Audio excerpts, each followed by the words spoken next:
Master, Nissan Almera. Babaklasin na natin. Issue na ito, nawawala ng preyon. Wala naman singaw sa labas, kaya kailangan baklasin yung evaporator na. Mga master, ang baklas na natin yung evaporator ng Almera. Yan. Pinuhat natin ang buhok. Yan, dyan nakapwesto yun. Sure ball na may putas yung evaporator naman.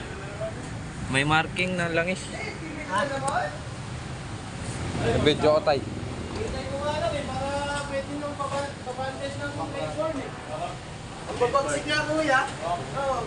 Evaporator nyo. Ito yung marking. Kulay green.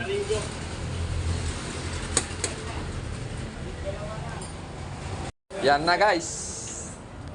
Ayun o, lakas. Kaya hindi kita nalagal tayo.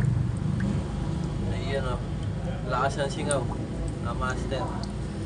Ito sa pet pa. Meron pa yan dyan. Di pa na-flashing yan. Ha? Hindi tayo. Lakas. Lala talaga pag-asa. Mga master, sasalpak na natin yung bagong evaporator niya. Ito. Yung valve din na natin pinalitan. Malamig naman to eh. Ito evaporator niya. Yun o. Ginaya lang rin natin yung ano niya. Yung sa pin. Salpak na natin to. Assemble na agad. Para matapos na. Alright.